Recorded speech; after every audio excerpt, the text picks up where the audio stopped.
Hi, my name's Kate Elston, and I'm really excited to be up here and honored.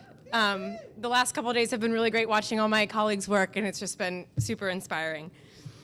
So, anyone out there who knows a journalism school student, even the littlest bit, knows that yes, J-School is stressful, and yes, for 2 years, it consumes our days, our evenings, our weekends.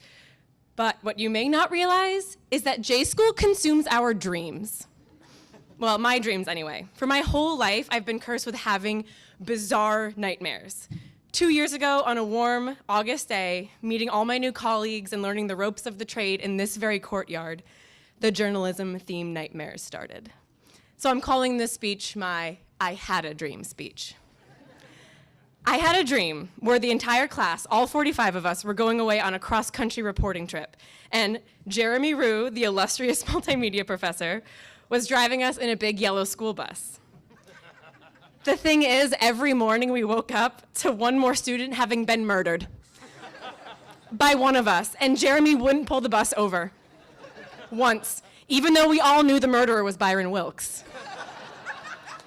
So I'm someone who believes that dreams have meanings, and so of course it makes total sense that I had this dream the week Jeremy was teaching us HTML, because Jeremy takes no prisoners. I had a dream that it was super, super late at night, and my colleague Amina Wahid, ever the helper, somehow appeared at my second-story window, tapping at it to help me with an article. I was so scared I actually jumped in real life and woke myself up. The meaning of that dream? Some students will go way out of their way to help a friend. But it's not just me with the journalism nightmares. I've asked other J-schoolers to tell me some of the weirdest dreams they had while at Berkeley. Take this one from Alicia Avila. She had a dream that an enormous spider invaded the lower newsroom and it was attacking all the students. Fellow classmate Justine Quart ran into her rescue and stabbed the giant arachnid to death with a spoon. Let's see, the meaning of that dream, the merits of collaborating with colleagues, even with the most daunting of tasks. Wendy Jonathan had a dream that the whole documentary class went down in a fiery plane crash. The meaning of that dream, win together, fail together. Molly Olson had a dream that she was taken by random economics students to a cabin in the woods far away and was forced to study economics with them, while her professors Kochi and Grabs frantically tried to reach her by phone. Moral of this dream, don't trust non-J-schoolers. Maggie Beitelman had a dream that she got 20 years in prison for violating copyright law. Adam Grossberg often has a dream that just consists of him running around a track over and over again.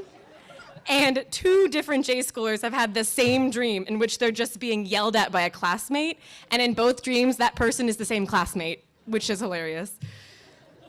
These dreams all sound really morbid, and they really are. There's no getting around that. But I think that's the way things are when we're immersed so intensely in a field we care so deeply about, a field that really is dealing with its own nightmares every day, a field for which deep down, for whatever reason, we trust and we believe we can change.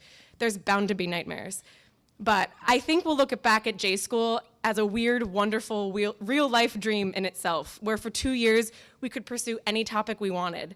We could write, we could film, we could code, we could photograph, and our professors had our backs. J-School was a place where we collaborated and pushed each other, where we ate urban turban for lunch way too much, and where if we needed a break, we just headed to this very courtyard to debrief with friends. I forgot I was wearing my sunglasses, I'm sorry. Just like I still have dreams about high school finals and waiting tables in college, J-School dreams will undoubtedly stick with me forever. So whether you guys like it or not, you'll be in my dreams forever. So see you in my dreams, and I hope they don't involve more murder. And this is an addendum to my speech. I had a dream last night that I botched this speech. So the nightmares have already started. Thank you guys so much. And now it's my pleasure to introduce the next student speaker, Beronda Lyons.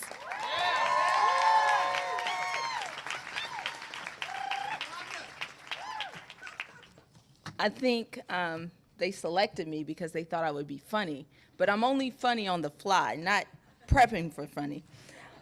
So good morning. It is such an honor for all of us to be here. Thank you, faculty, staff, parents, friends, guardians, and guardian angels for motivating and educating us to get this far. We appreciate it. To my classmates, the most talented, disciplined, hardworking group of graduate journals I know, thank you for selecting me to be your graduation speaker. It is a privilege.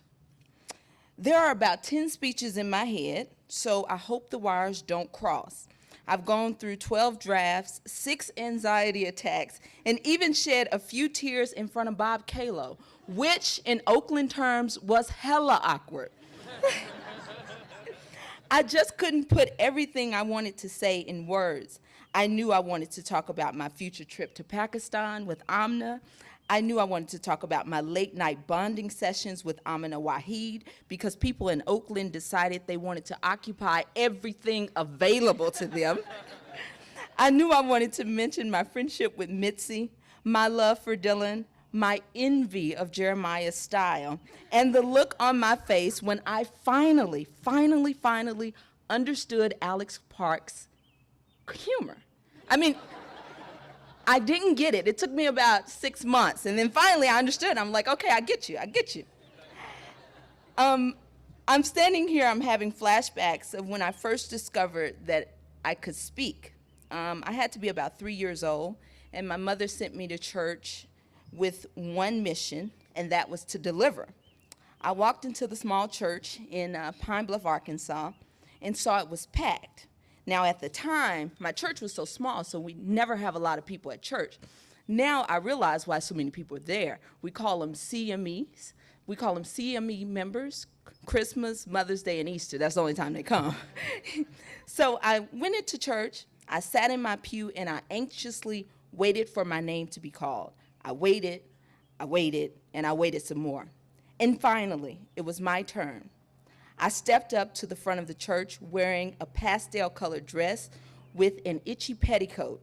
I promise I was badder than Jeremiah on his best day.